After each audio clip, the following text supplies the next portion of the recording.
Hello, I'm Chuck Appleby, and I'd like to introduce the video which you're now about to see. It's a video that features a very powerful tool called action learning. Action learning was developed actually in Cambridge University in the mid-50s by a physicist named Reg Revens. It's a tool that's been used to do two things. One, to help solve very difficult problems, and second, to develop leaders. Revens' initial notion was that we're in a time of great change, and if learning does not keep up with the rapid pace of change, then organizations will naturally start declining. So he developed this method to help deal with that problem.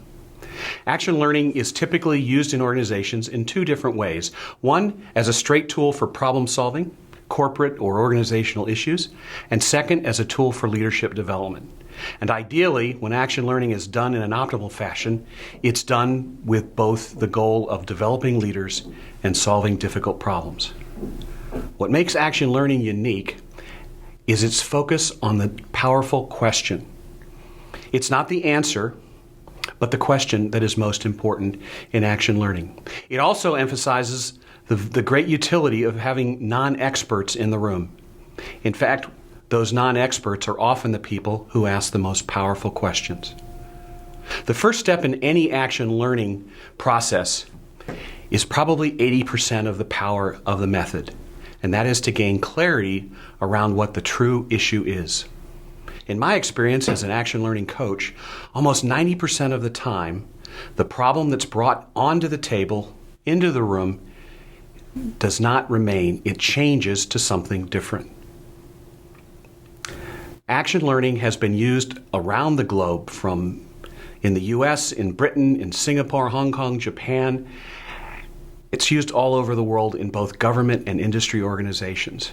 And it has recently, in a study by the Corporate Executive Board, been highlighted as one of the top 3 methods in terms of impact for developing leaders. What you're about to see is an actual action learning session with a real problem owner from a local university and a team of 6 people who are there to help solve her problem.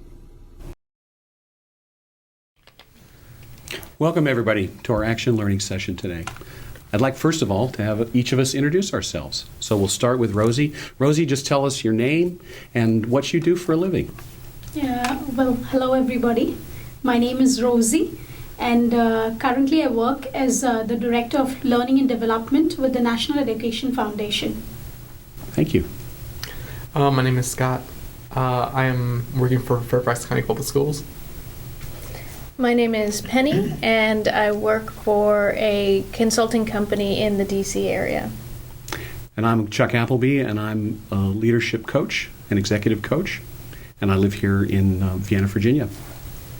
I'm Susan Sherrouse, and I live in Vienna, Virginia as well, and I help people improve their working relationships as an independent consultant. My name is Simone Brown, and I'm an instructional designer in leadership and management group in a consulting company here in DC. My name is Cara, and I am the Director of Living, Learning, Community Development at a local university. Thanks, everybody. So let's get right to our problem today. We're fortunate to have a problem owner from a local university, Cara. And what I'd like to do before we actually get into our session is really briefly go over the ground rules and the steps we're going to take. So action learning has 3 basic ground rules. The first ground rule is you can only make a statement in response to a question. Okay? Once a question's on the table, you can respond to it at any time during our time together today. The second ground rule is that you can ask questions of anyone. Though our initial tendency will be to ask Cara questions, we want to remember that the problem owner, Cara, can ask questions of us, we can ask questions of each other. And our third ground rule is that I am, as the coach here today, I am responsible for 3 things. 1, I'm responsible that the ground rules are met, I'm responsible for learning, and I'm responsible that the process works smoothly and efficiently. I will not get involved in the substance, as you will see. So whenever I intervene, please answer my question, which will be about learning and about clarity of the problem. Okay? We have 5 steps in action learning. The first step will be a 2-minute statement by our problem owner to give us the context. What's the problem? The second step is for us to begin questioning to gain clarity of the problem. And only when we're all in agreement about the problem itself will we go on to the third step, which is the solution finding a solution to the problem. The fourth step will be the problem owner's commitment to action. And the fifth step will be our reflection on what we learned about leadership competencies that we're going to talk about in a second, and about problem solving as a self-directed team. Okay? So the next thing I want to do is to ask each of you to tell me what today are you going to work on in terms of a leadership competency that could be developed during an action learning session. I would want to work on two things. Okay. One is powerful questioning and inquiry, and then another is deep listening. Okay? And how will we know that you're listening deeply? By asking the right questions, the Okay. powerful questions. Okay? I think both of The- them kind of Go hand in hand. complement each other. Okay? Self-awareness. Okay? And how will you demonstrate self-awareness? I think basically by doing a form of deep listening with you all and myself, and then basically being able to process that and hopefully be able to add more to the context of the conversation. I would like to work on deep listening, and you will know that I am successful in that if I am able to key in to what is being said and also what is not being said. Susan? I want to work on collaboration. You'll know that I'm doing that, or I'll know that I'm doing that, I think, by my ability to hear other people's questions and to help in ways that I might be able to help move them forward. I'd like to work on teamwork, and one evidence that I'm building teamwork is just from building on people's questions and encouraging others to build on the contributions that we're making as a team. I'd like to work with powerful questioning and inquiry. I'm really, I'm excited about the opportunity to capitalize on the wisdom that's in the room, and so I really want to be engaged in both directions. Okay. We'll go out now into the first step, which is the statement of the problem. And Cara, would you take just 2 minutes and give us a brief overview of the problem, and try to end, if you would, with a headline. Here's my problem. Okay. So I am the director of Living Learning Community Development. This problem is very important to me because my success in my position depends upon it. And so I'm really charged with creating the vision and creating the path of living learning communities at the university where I work. I would say that the problem in a sentence is, what is it that a student that participates in a living learning community gets that every other student does not get? Thank you. So who's got the first question to gain clarity on Cara's problem? Why did your university start using living learning communities? Why did they develop them? Great. What's your current vision for where you want to go? I don't know how to get my hands around it. What's an ideal living learning community? Okay. That you tell me to memorize, but how does it have relevance? It would build relevance. Students would really have an opportunity to understand who they are, what matters to them, how does it relate, how to make those links. So I think when you were first talking, you talked about 2 years ago there was a big shift. And I don't know, I'd like to know more about what created that need for a shift or desire for a shift. What have you already tried? So this year has been what is it that we propose that they could, or that we claim that they can really get out of it, and then how do we know they actually did? Yeah. This is a question for you and the group as well. What have been you all's experiences with living learning communities? Well, it's interesting, as part of the Georgetown coaching program, we had learning circles, and so I see that as a smaller microcosm of what this could be. Here, it was more kind of an onboarding and getting into academics experience, but in the residential college, there was a class that freshmen took. And were you in class together with people that you lived with? Mm-hmm. Yeah, it was based in the residential college, but there was also a strong academic component to it. We have a few, what I would consider a variation of living learning communities in the professional world. How do you get people involved, both on the faculty side and on the student side? I think for us, it's a common challenge of teaching the kids, and we're basically forced together by the administration, but I think it's for the best. So that is an interesting question you asked. Mm-hmm. I'm wondering why you asked, how do you get people involved? You mentioned earlier that the method has usually been classes. What are some other methods you've used to build community? We have 3 different programs. One of them is a first year experience course, like what you kind of described. And there's many different sections of that course. So structurally, I mean, the students live on campus, and so the resident advisors that sit on those floors have access to these students. And Why should the school put money into it?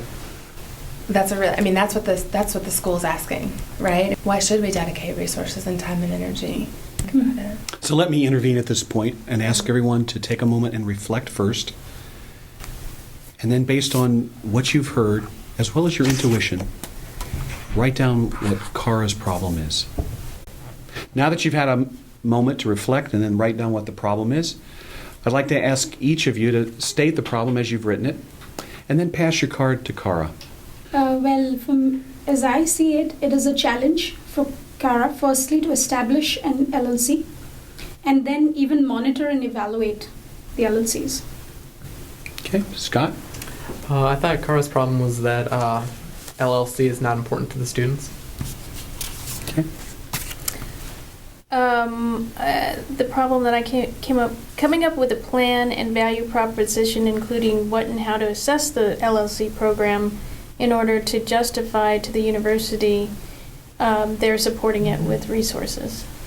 Okay, thank you. Susan? What I wrote down was identifying how students benefit from LLC and how to measure that benefit. The LLC doesn't serve a clear purpose at the university.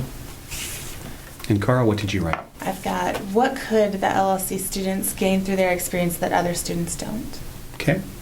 So let me ask you, as you've listened to the 6 problem statements, is everyone saying exactly the same thing?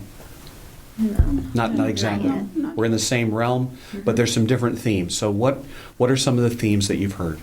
Value. Value, What is okay, the so there's a value theme around the value of the program. Students. Value to Value students. to the students. And also value to the university. Value to the Yeah. Sides. Mm-hmm. And the ability to assess Yeah. Okay, the program. assessing that value. Yeah. Mm-hmm. So again, I'll remind you, until we are all really saying exactly the same thing, we won't go on to generate a solution. A key to action learning is to first gain clarity on the issue, and I mean unanimity, before we press ahead. So, who's got the next question? We're still in the clarification phase. From the feedback that you've gotten from the students, and maybe this is for everyone else as well, in terms of communities like this, like what is most useful to the students? What do they get out of it? Let me ask the group a question.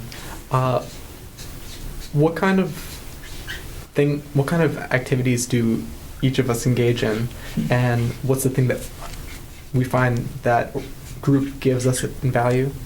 How does it pull us in? What does it provide us? Yeah, for me currently, there is a group that I am associating myself with here, and that's another training and development group.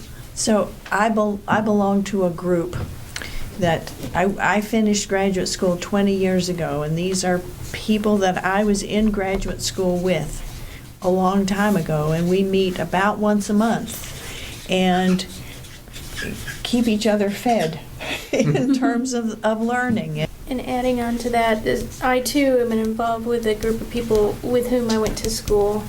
And what I get from staying connected with that group is the common interest in the topic, our school of study, as well as diversity of thought. And that's a great point, because I think that just thinking about the different groups that I'm in, like for example, my small group at church that I host at my house, so it's a huge investment that I'm putting in it. Like every week people are coming over, and I think I would sum it up in that same way, like it's the diversity of thought that I really appreciate, and common interest, just growth, in our faith. We've kind of explored like the student side of it, how they're benefiting from it, but I wonder on the other side of it, I guess the other side of the question is organizations that sponsor these sorts of community building programs, like how do those organizations, I don't know if you've ever been on the sponsor side of it, how the sponsor benefits. So I guess what would benefits be to a university to having a program like this? more money from alumni, getting their kids into a higher position and better jobs, more prestige. For me, what are the skill sets you want to build in the students through the Learn LLC? Sure. Appreciation for diversity, critical thinking, that whole connection. What is it, like, what are the life skills that I'm learning? How does that connect to what it is that I'm learning in the classroom? And to, have a baseline of some of those things. And what is it that an LLC participant gets that goes above and beyond? And what is it that you offer differently than what is the ongoing programs and whatever the ongoing student groups have? Because all that I hear is a strong sense of community. Right. That is your clear purpose in establishing this LLC. But then what is it? I mean, they're already having some groups across Yes, the absolutely. residencies. So what is it different? Part of the promise is the opportunity to interact. I mean, a big part of the promise is the opportunity to interact with faculty in a way that's different. If it could help in some way, I want to share something with the group, in throwing light to this. Basically, one of my experiences has been my involvement with the university for 2 years. I was actually in charge of the development of almost more than 500 students.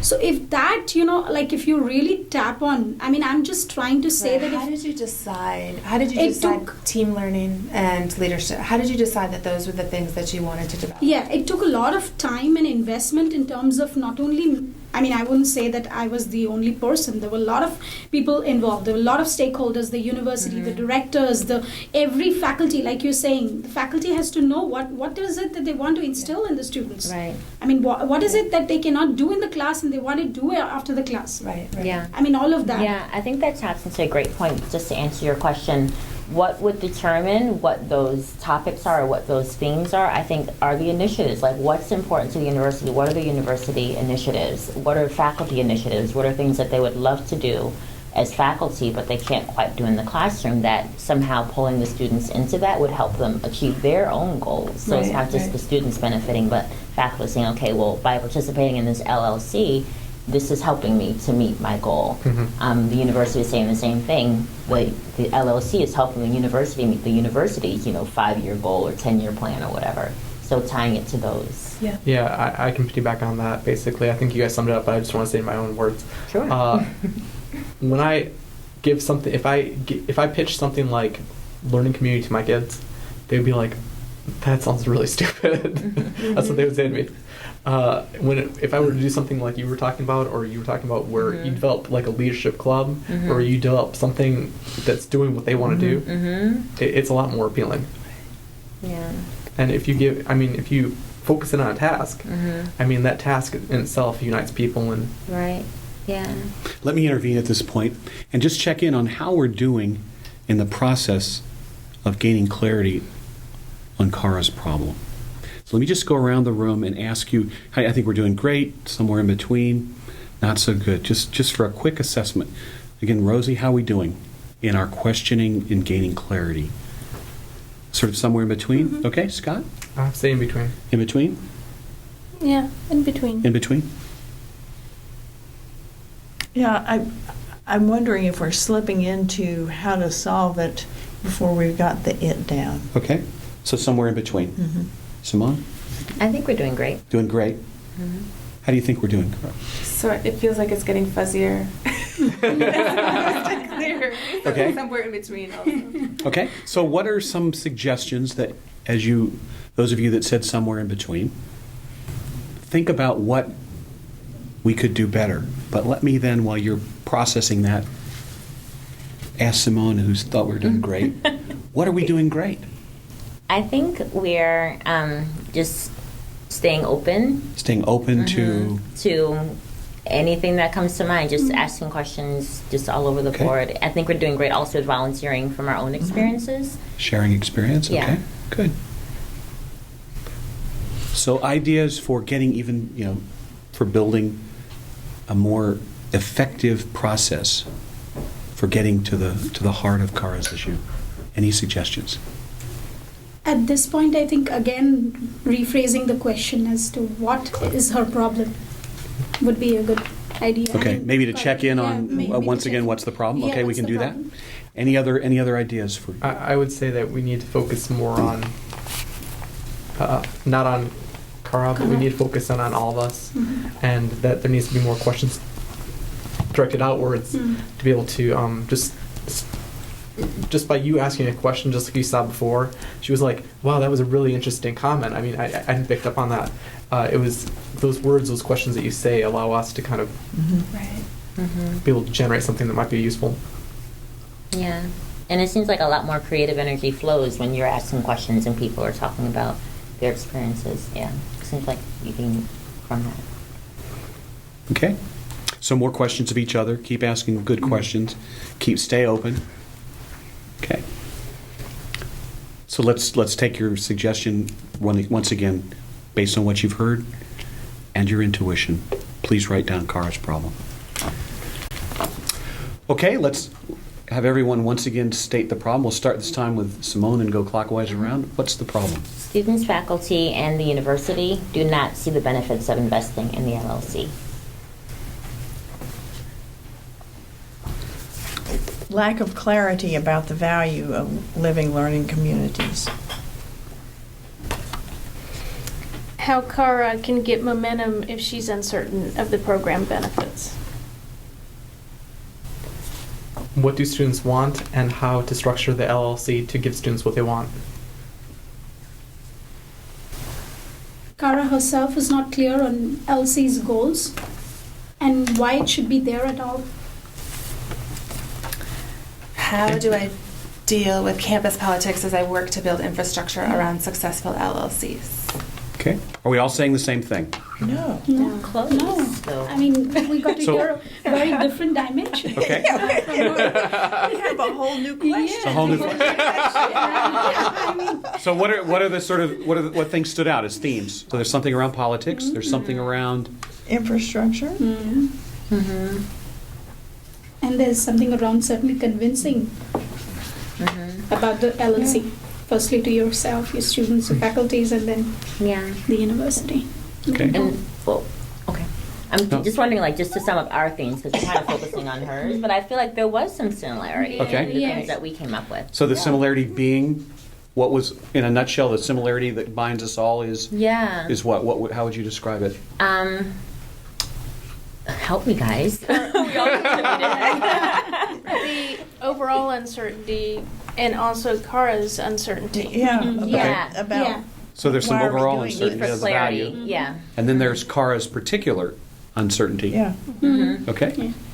So we've got 3 or 4 things going on still. So we're not fully in agreement yet. Would you agree with that? Yeah. So who's got the next question as we continue with clarity? So, Yeah. I mean, please give us some more insight into how you phrased what the problem was. Sure. Is there another way that you can think of to access the resources that you need to do what you want? Yeah, and kind of related to that question, kind of a precursor with that might help to process it is who are the other people? Like who are the other people that like, okay, if I get this person on my team, and in thinking about stakeholders, we would organize it like there is the high and the low, and there was also in terms of resource and the beneficiary. So stakeholders are people that, given resources, that you need the money, you need the time from them to really form a program, but they're also people that receive the benefits. I kind of approach it 2 different ways. The one way is I do it very randomly. Like, for example, action learning. Teaching, action learning, how do they connect? And for me, I am always trying to learn new things. I'm always trying to read and see what's out there, trying to see how things are applied in different ways. And so I go to things like this, or I go to other random things, and try to make as many connections as I can. And then the other way is where I was very directed. And so I have a very vision of where I want to go. And so I push towards the vision, and then I'm able to tap this randomness to kind of tie into where I want to go. I think you already know what they want. Right. And I think it's more a matter of making sure that you give them what they Deliver. want. Yeah. Right. Absolutely. Yeah, and I think about like what are the informal initiatives, because everybody has a mission, goal, statement, strategic plan, but like informally, what is the university Right. investing in? Right. As you're talking, I'm wondering what faculty motivations are. At the university level, my experience is that faculty motivation is often not, how can I be a better teacher? But Right, of course. So that's the question. What are some faculty motivations that you've seen so far? And you all's Well, experiences and how our as faculty or working with faculty, what motivates faculty in your institutions or institutions that you've been in? I know publishing, I'm sorry, because go ahead and answer the question. Getting Right. published is huge, yeah. Yeah. Yeah, and what are the incentives? Is it mostly time? I'm thinking about students and faculty, and asking them to do one more thing. When you were mentioning this isn't going to necessarily help the faculties in any way, so you believe that it's not helping the faculties at all? How could it help help professors earn tenure? Is there any way that LLC could help them get tenure? So let me intervene now and ask you to do something a bit different in terms of defining the problem. I'd ask you to take a clean sheet of paper, and I notice that Susan has a bunch, if anyone needs one. What I'd like you to do before answering the question, what's the problem, I'd like you to just do a mind map. I mean, just put on all the pieces of the puzzle and some interconnections as you see them. So draw a picture of the problem, reflect on it, and then write your statement of the problem. Okay? Rosie, if you'd start, what's Cara's problem? Well, what I believe is in building credibility of the learning communities across different directions in the university. Okay? Scott? I thought it was very similar to what was just said, and that it's connecting, synergizing at the LLC, what they accomplish with complementing the university students and professor objectives. Very similar. How to manage stakeholders toward a common vision for the program. How to build support across the university for learning living communities. That the learning, living community purpose and activities are not fully meeting student and university needs. Cara, what did you say? What is the conversation that needs to happen and with who this spring to move LLC development forward? Okay. So are we in agreement on the problem? I think so. Similar. Okay. So are there themes, or is there one big problem statement that emerges from this? I mean, how to manage stakeholders towards a common vision for the program summarizes it for me. So can you frame that, though, as something that's how would you frame that as this is my problem? How do I get the right people around the table to answer Is there something about getting the right people to help you develop the vision, so you're not the only one saying, okay, here's a vision and here's a plan? How do I get the right people around the table to develop a vision quickly so that I can start to get to work around that this spring? I have my ideas, but they can't happen in isolation. Right. I would recommend that you do in stages. Right. Okay. Before we get into solution. So once again, how do I get the right people at the table to develop a shared vision of the LLC? The program, I guess. Is that something that, again, are we all in agreement that really is the heart of the issue for Cara? If anybody has any doubts, again, it's absolutely important that we all say, yep, that's it. Is there anybody that does not believe that's really the heart of the issue from which we should then launch into developing some solutions? And it's okay to say no. Yep. Okay. I'm in. Me too. Yeah, I think That is a core that's issue. it. Okay. Yeah. So we'll get that written down. In fact, why don't we all just write that down? That would be So you have it in front of you. It's important because we'll refer back to this as we develop solutions. This is what we want to develop solutions. Okay, so we have a problem statement. Our next step, actually, before going to solution, is we need to turn this into a goal statement. Is that an easy do here? Can you imagine if taking that problem statement, can you just rephrase that as a goal now? My goal is to get the right people to the table to develop a shared vision and plan for the LLC program. Right. Yeah. Okay, so we have a problem statement. We developed a goal from that problem statement. And now we're into how do we get there? The strategy, the steps to get to that goal.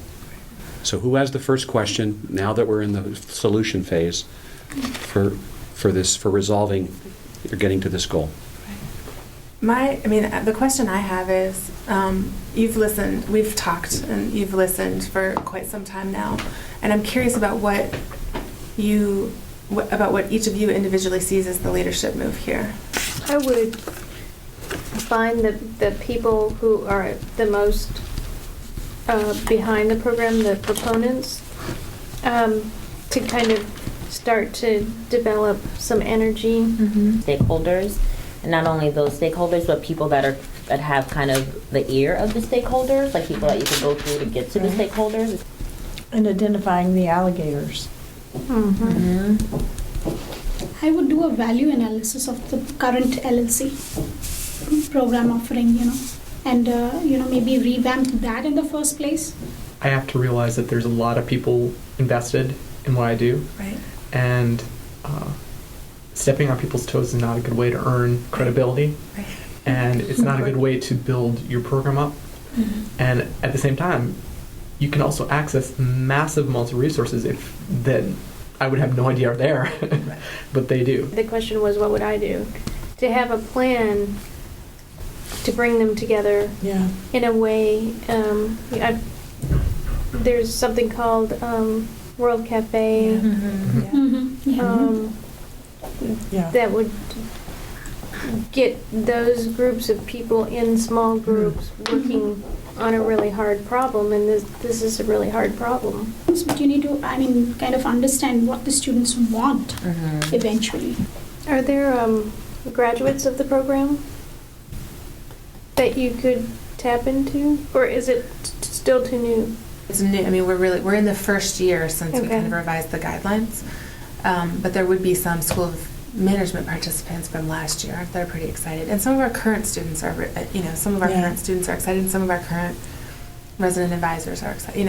There's some places to look. We've talked a little bit about who, and there's also this sort of idea on the table around process. I'm curious about processes that you've been a part of, or that you facilitate, or that you've experienced that might get at something like this.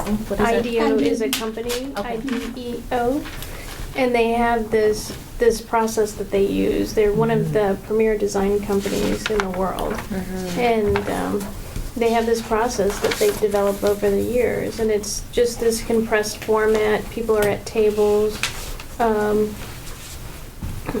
I could share more details with you, but it brings out a lot of creativity in a really short amount of time. They actually build a model of what it should look like. So it's a conceptual model, but they build it out of stuff. So you have to, have materials there for them to build something. But it's quite energizing, and you get a lot of really good ideas that come out of it. So it is right brain to some extent. Yeah. Engages Yeah. right brain thinking. Right. So let me intervene and ask how we're doing. Again, we'll just poll everybody. Start with Cara. How are we doing at getting good ideas to meet the goal? Really good? Somewhere between? Not so good? Okay. Simone, how are we doing? I think we're doing okay. Doing okay? So in the middle? Middle to good. Middle to good? I'd say middle to good. Middle to good? I would say good. Good? I'd say middle to good. Middle to good. Yeah. So if we're middle to good, how do we get to great? What could we do? What isn't here that needs to be here? What could we do to really start getting some great strategies, actions, ideas to help get to our goal? I'd like to ask Cara that question.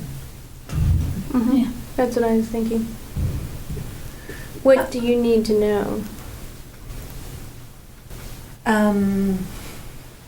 So let me just intervene. So one of the things we need to do is to find out what Cara needs. Okay, so that's a good idea. All right, okay. Yeah. So what's another, before we head down that path, what's another thing that we might do to get a higher level of performance and getting great ideas on the strategy to meet the goal?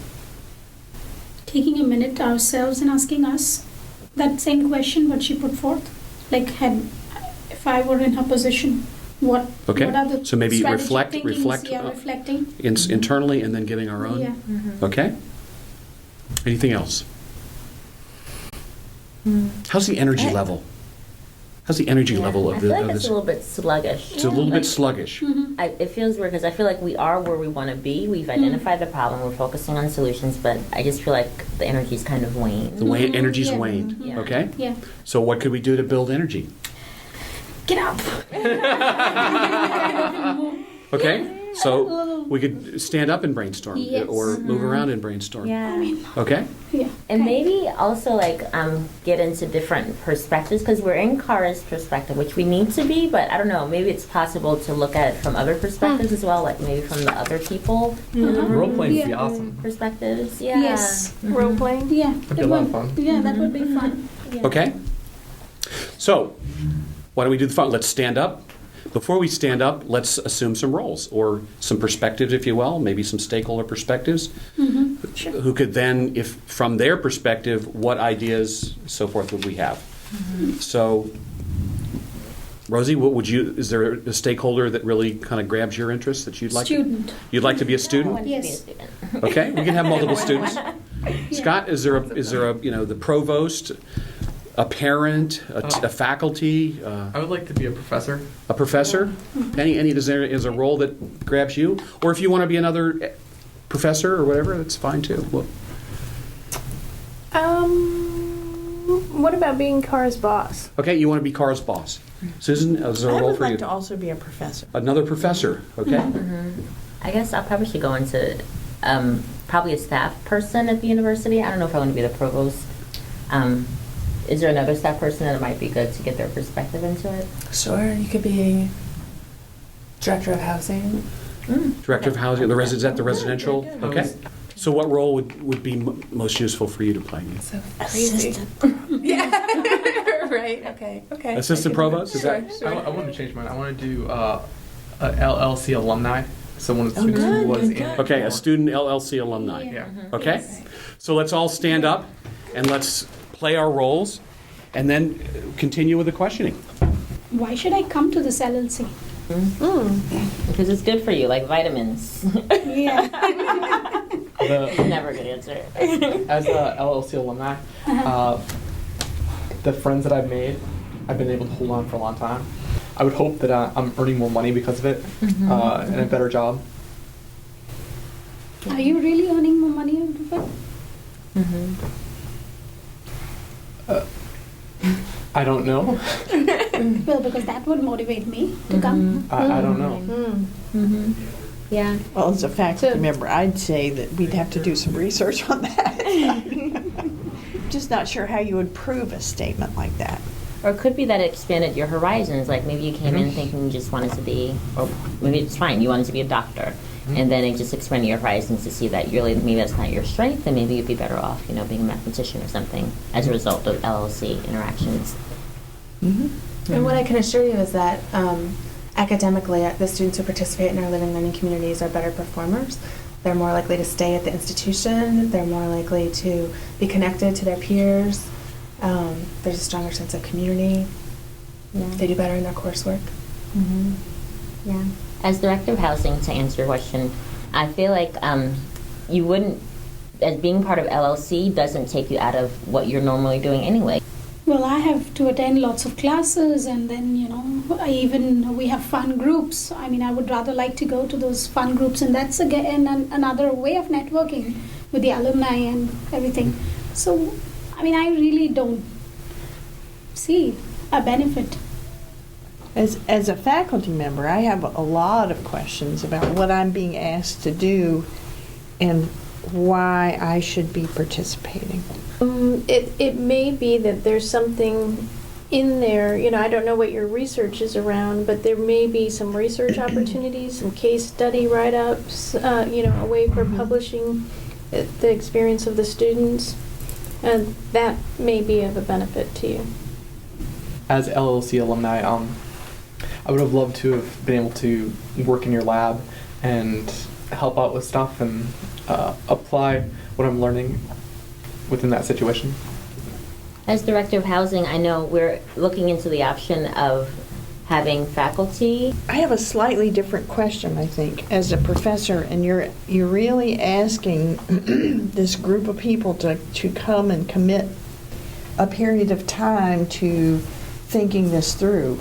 And even there, I'm wondering, when I get that letter inviting me to participate in this, why would I want to?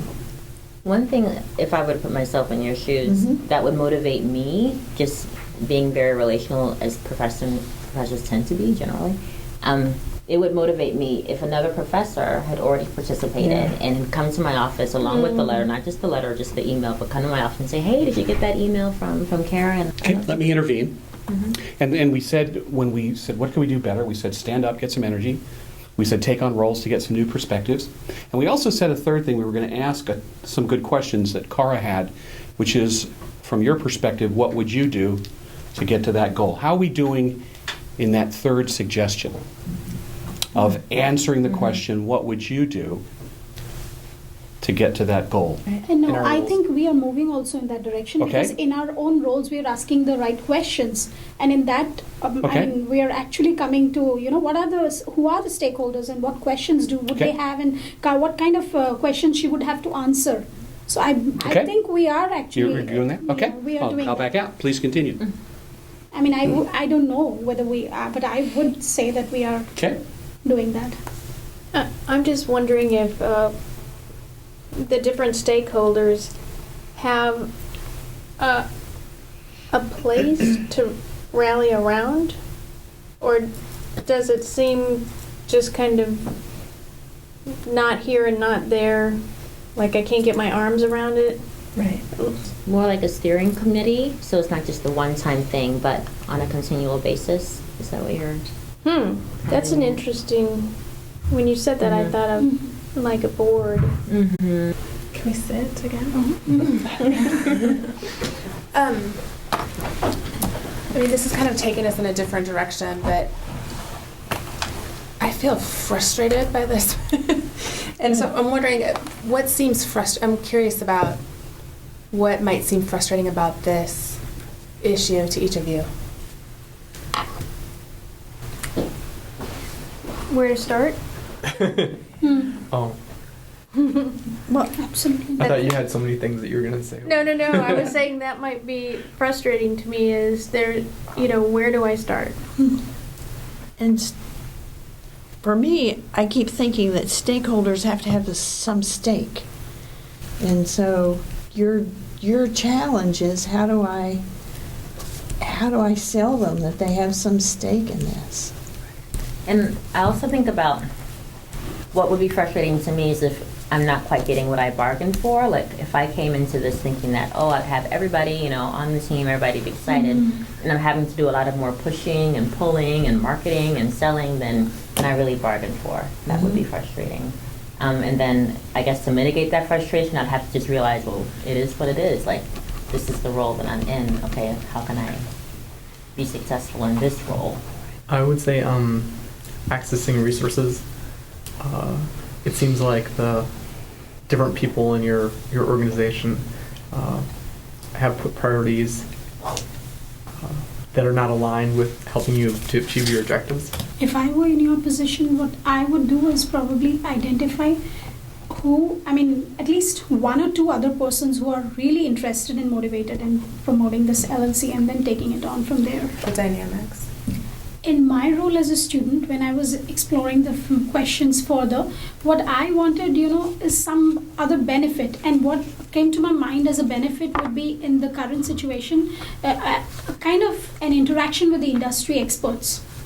If LLC could take on some kind of a role. Right. Tons of groups that already exist. And I think that plus all these other resources are just waiting there for you to tap them. Like suppose a professor taught a business strategy class, then bringing in another industry expert of strategy, and then there are various questions that we students have. I'm still in the role. So, okay, and then So, Answering all of that. We're shifting a little bit towards programming. I want to Right. really hold the question of how do I get the right people to the table so when you Okay. say to there develop are, a shared plan and vision. when you say there are barriers, what kind of barriers are you talking about? What are those, some of those barriers?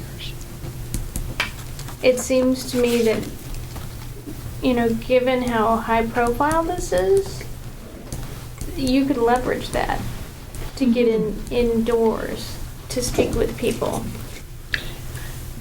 Is one of the barriers a huge budget cut at the university level?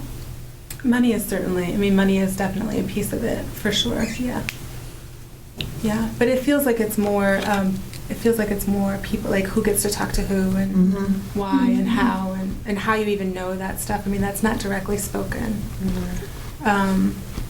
So, it kind of speaks to your question a little bit about like not stepping on toes, there's some finesse to finding the right people in the right circles. Yeah. I'm reminded of, you spoke earlier about how your supervisor, a lot of times she'll be like, okay, let's answer their questions so that they won't ask any more questions. And that just came back to mind. I'm like, I wonder what is the barrier in that? Like, is there some sort of political barrier, communication barrier? Are people afraid of people getting too invested in a program because then they'll kind of form it around their own interests? Like, I wonder what's in there. I'm going to intervene now because we're coming to sort of time to approach the learning phase. And I need you to reflect about your commitments. And based on what you've heard, knowing that after you make your commitments, we'll ask you some further clarifying questions and maybe offer some advice. Take a moment and tell us what you will commit to do to get to your goal. Take all the time you need.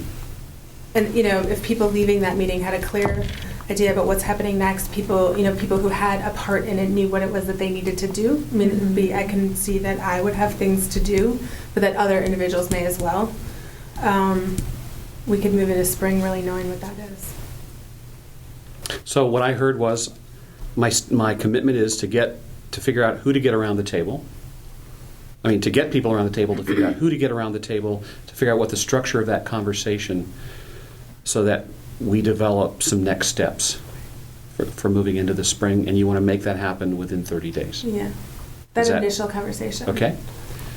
Does everybody understand those commitments? Mm-hmm. So what questions around clarification, just clarifying, any questions you have for Cara on clarifying those commitments? How many people do you see in this initial conversation?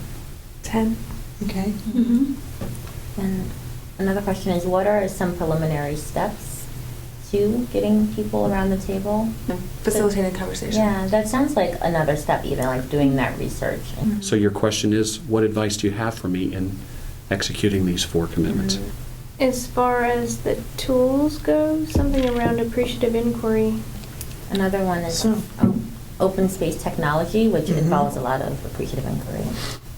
And after you answer those questions, those internal conversations, like who are the people and everything, you can probably use action learning in the conference that you do, whatever, for the 10 people. There's a tool. Yeah, we are practicing that. Is there anyone who can help you figure out who needs to be at the table? Yeah.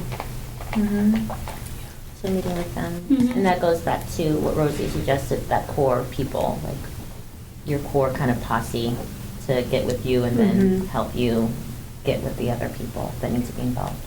Would it be helpful if someone in this room offered maybe to brainstorm with you following this meeting just on ideas? Oh, absolutely. That's Okay. also useful to me.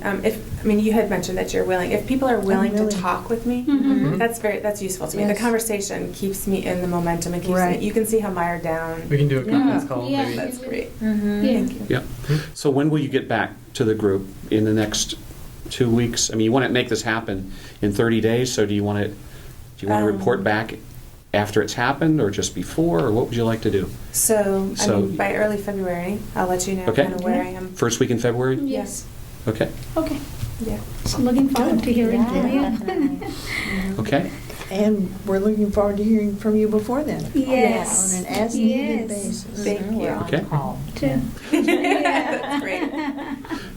The questions I have for us now are first, were you helped? Cara, were you helped in this? Yes. I mean, I have some direction moving forward. So I have some, some very short-term direction around this sort of next step. It's also, I mean, in all honesty, there's pieces of this that are frustrating, and it's valid. Like, I feel validated around some of that. Like, I can see, like, it sort of illuminated some of that. I mean, I'm not crazy. Like, it's really, there's some of it that's difficult.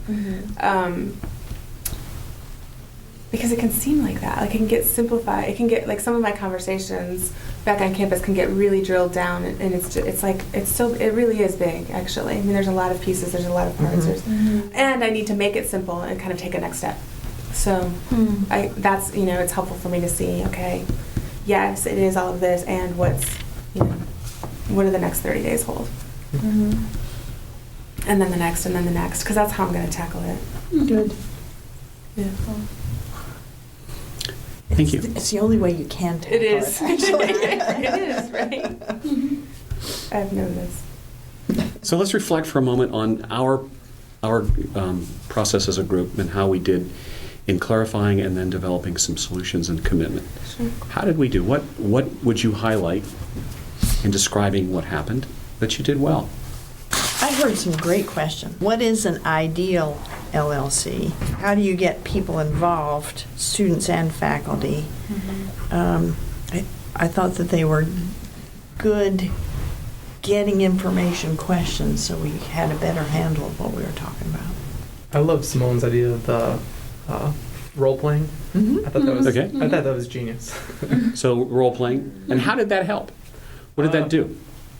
I thought it kind of just gave us an opportunity to take a step back and kind of relax a little bit, stop being so serious, and kind of have some fun with it. At one point, so I think Rosie got really into her role as a student, which is really fun to see and to respond to. Yeah.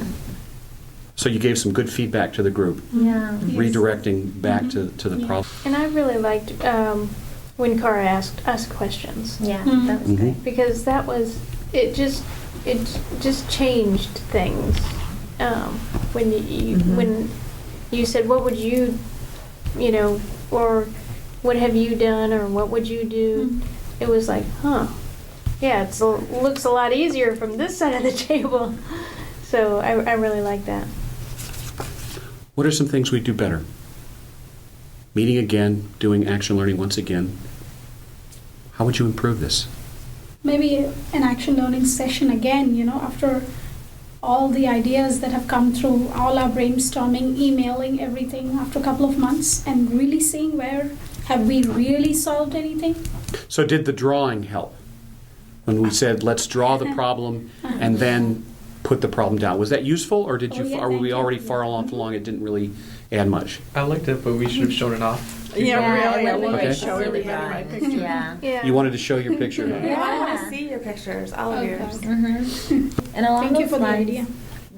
I saw that Kara had a lot of hunger for tools, because Uh-huh. that question came up repeatedly. Okay, what are some tools? What are some things that we could use in the whole facilitating that process? So in terms of what could we do better, I feel like it would have been good to, to be more prepared, like with my little toolkit or. And that's a great point, and that is, I think, people often say, well, I have the ground rules, I have the 5 steps, I've just got to sit at the table and, just sort of do nothing more than ask questions. But we're free in the action learning experience to bring in any tools you have. I mean, we could integrate a World Cafe. Let's, if usually when you have long-term programs, you might say, next week we're going to do a World Cafe when we meet again. That would be good. Yeah. Is there yeah. a way to kind of, like, for example, when we did the action learning a few times ago, Yeah.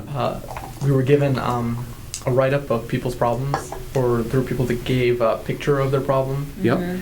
Is there a way of getting that to the people that are participating in it ahead of time, so that they can kind of look it over Okay. before they come in? So do a little write-up of your problem For beforehand. the problem holder, Yeah, the problem owner writes up sort of a basic, here are the players, and then here's gives the it to us context. maybe 4 days Okay. ahead of time. Okay. Okay. And that's what the Quaker Clearness Committee does. They send a 2-page letter in advance saying, here's my issue. And the Clearness Committee meets, and its only purpose is to clarify the issue. Because in essence, I think the power of action learning 80% of it is getting that clarity on what my problem/goal is. Yeah. The rest of it, we all, our culture knows how to attack problems. We can list 5 tools immediately without even thinking about it. And if you're a Six Sigma black belt or whatever, you've got a whole toolkit. What we're not good at is really, so what's the core issue right now, urgent for me to grapple with? Right. That's, I think, the power. Yeah. So with that, our time has come to end, and I really thank you all for being here and appreciate all that you brought to the table, and a special thanks to Cara for being willing to sort of lay it out on the table, and we appreciate that. So thank you very much. Thank you for your help. Thank you.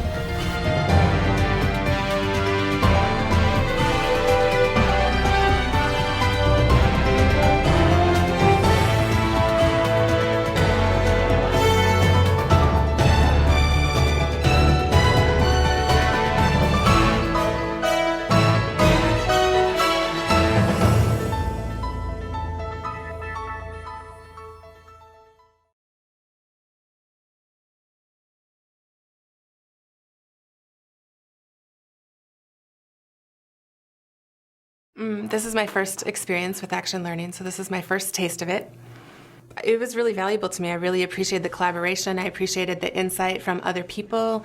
You know, I have some research to do. I have some clear steps moving forward.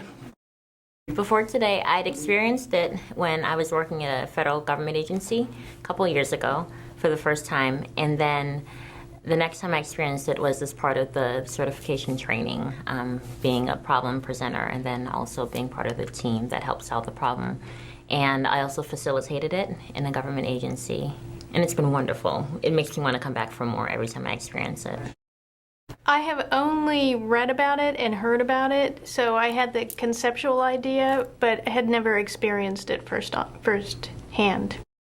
Well, I am about 2/3 the way through certification for action learning, and I have lots of experience using it in different situations. Well, I have been to an action learning session only once before today. I mean, this is a complex issue. There's lots of layers to it, and I was really hopeful that I might leave with something very tangible. The power of action learning, it strikes me that you have a problem in your head and it swims around in your head, and you just have this one perspective. You have a conversation with one other person, okay, then maybe you have 2 perspectives. But having the perspective of multiple people and then building upon each of the perspectives is really powerful. I love how it gives me the opportunity to listen to other people's perspectives and puts me really in a strong problem-solving mode where I'm really able to really listen to what people are saying and let that be the basis for my questions, as opposed to just going down a road of, oh, I know what the answer is, or I know what the problem is, because it helps me to realize I don't always know what the answer is or what the problem is, but that clarity comes with the team and working with the team. There's nothing like action learning to get you outside of your comfort zone and to expose you to just tons of creative ways of thinking that are able to help me to become better at my job. So I'm able to use it in phenomenal ways. For me, I mean, I have a very tangible takeaway. I mean, I really know I've made a commitment that within 30 days I'm going to pull a group of people together around having conversation to move us forward. It really got clearly articulated today. It's really just hearing what the differences in how other people are thinking. You think, oh, I know the answer, and then you hear somebody else ask this really great question. You go, gosh, that was fabulous. So not only does the person get work on their problem, but the participants also get these other perspectives, which kind of expands their thinking. And another thing I love is that it helps people, and so by helping them, I'm able to just kind of help them to get better at this, which builds my skills. The most important thing that I have realized that everybody has a problem. And action learning is a wonderful tool that asks, powerful questions. It's a way to asking powerful questions, the right questions, without getting into, whether I should ask or how is it, how does it come across when I ask, We know that it is a questioning session, and we just get on with asking whatever is on our mind instead of really getting into, the apprehensions behind it. I absolutely adored the role playing that we broke into. I thought that was terrific, and I'm going to use that over and over again. And I really think that it's a wonderful tool to take back to any industry, any place, any part of the world. I think we can cut across meeting times, conference timings, and really get to resolving issues. Another part about it that I love is that it's very energizing. I really enjoy just being energized by the team and by their perspectives and getting new ideas about how to go about doing my own work. Even though I might be solving a problem in a completely different field, it always gives me insight about how I can do my own work better and ask questions of myself and of others better.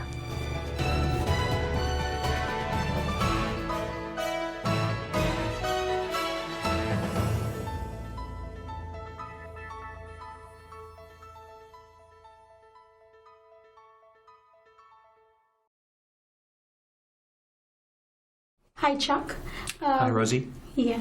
Actually, I wanted to ask you, do you really think this tool is going to work for all organizations? I think this is a tool that's widely applicable around the world and in both nonprofit, government, and industry. We've used it in all of these applications. And in fact, some of the biggest proponents are not where it started in England or as it migrated to the US. We're finding in Asia, for example, a tremendous interest and activity in action learning. I think the critical factors are having a group of people who are committed to solving the problem, and they must be a diverse group of people. You have to have an action learning coach to help guide the learning. You have to have a commitment to asking questions. You have to have a commitment also to learning. In each session, we don't just solve problems and clarify them. We also reflect on what we've learned about leadership, about problem solving, about ourselves, and about our organizations. You also have to have a very compelling problem. Action learning is not going to be useful for what we call a puzzle. A puzzle is a technical issue that I could find an expert to solve. Action learning is used primarily for leadership issues, messy, complex problems for which there's no single answer. Can you give an example of where it has been used other than the big leaders at the top, the CEOs, CFOs? And Sure. I do action learning in leadership development programs. I use action learning where emerging leaders, people who are, say, first-line supervisors or people with some leadership experience trying to rise up in the organization, come together, say, maybe once a month, and for 3 or 4 hours we meet, and a person would bring their leadership challenge to the table. An example might be, my team is demoralized. Mm-hmm. We've been cut in our size. We're a service organization. We don't get a lot of the respect that the line people get, and I'm having trouble motivating my team. And interesting, in that particular case I'm referring to, after an hour of clarifying the question, the leader in this problem finally realized that the problem wasn't how do I motivate my team. The leader realized the problem was how do I motivate myself? Because he realized through the questioning that it was his own motivation that was hindering his ability to motivate his team. Other issues that you find in organizations might be how do I get more diversity in leadership positions? Those are a problem I've worked. For a government organization, one of the leaders of a government organization said, my leaders aren't acting like leaders. They're simply getting the task done, but they're not leading and developing their people. So how do I make that happen?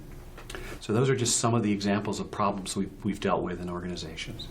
by using this particular tool, have you benefited organizations? Has there been any statement by any top personnel? Oh, absolutely. Yes. And referring to the question to the leader I just mentioned, how do I get my leaders to act like leaders, and how do I get more women and minorities in leadership position?